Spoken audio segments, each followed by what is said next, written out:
Hi friends, cooking with Uma ಚಾನಲ್ಗೆ ಸ್ವಾಗತ. ಈ ಬೇಸಿಗೆಗೆ ಹಸಿರು ದ್ರಾಕ್ಷಿಯಿಂದ ಜ್ಯೂಸ್ ಮಾಡೋದನ್ನ ತೋರಿಸ್ಕೊಡ್ತಾ ಇದ್ದೀನಿ. ನಾನಿಲ್ಲಿ ಫಸ್ಟು ಒಂದು ಬೌಲಿಗೆ ನೀರನ್ನು ಹಾಕ್ಕೊಳ್ತಾ ಇದ್ದೀನಿ.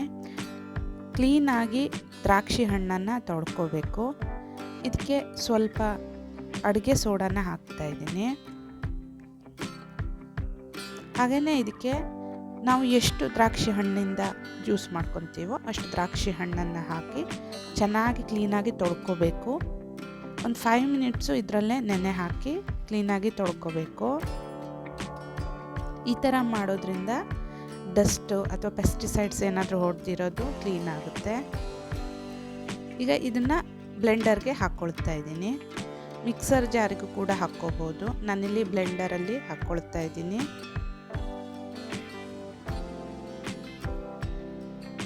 ಹಾಗೆಯೇ ಇದ್ರ ಜೊತೆಗೆ 1 ಟೀ ಸ್ಪೂನ್ ಆಗುವಷ್ಟು ಜೇನುತುಪ್ಪನ ಹಾಕ್ತಾ ಇದ್ದೀನಿ. ಇದ್ದರೆ ಹಾಕ್ಕೊಳ್ಳಿ, ಇಲ್ಲ ಅಂದರೆ ಸ್ಕಿಪ್ ಮಾಡ್ಬೋದು.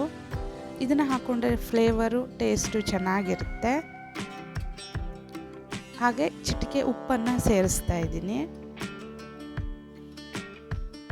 ಹಾಗೆಯೇ ಇದಕ್ಕೆ ಮೆಣಸಿನಕಾಳಿನ ಪುಡಿ ಚಿಟಿಕೆ ಆಗುವಷ್ಟನ್ನು ಹಾಕ್ಕೊಳ್ತಾ ಇದ್ದೀನಿ. ಹಾಗೆ ಎಷ್ಟು ಬೇಕೋ ಅಷ್ಟು ನೀರನ್ನು ಹಾಕ್ಕೊಂಡು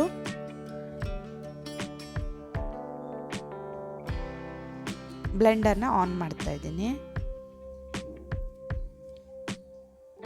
ಇದನ್ನು ಕ್ವಿಕ್ಕಾಗಿ ಸಿಂಪಲ್ಲಾಗಿ ಮಾಡ್ಕೋಬೋದು. ಈ ಬೇಸಿಗೆ ಟೈಮಲ್ಲಿ ಈ ಥರ ಜ್ಯೂಸ್ಗಳನ್ನ ಕುಡಿಯೋದ್ರಿಂದ ಆರೋಗ್ಯಕ್ಕೂ ಒಳ್ಳೆಯದು. ಇದನ್ನು ಸೋಸ್ಕೋಬೇಕು.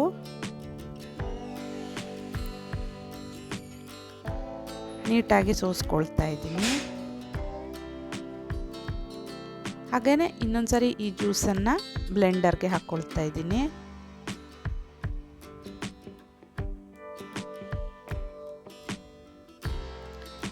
ಈಗ ಇದಕ್ಕೆ ಸಕ್ಕರೆಯನ್ನು ಹಾಕ್ಕೊಳ್ತಾ ಇದ್ದೀನಿ. ಸ್ವೀಟಿಗೆ ಎಷ್ಟು ಬೇಕೋ ಅಷ್ಟು ಸಕ್ಕರೆ ಹಾಕ್ಕೋಬೇಕು.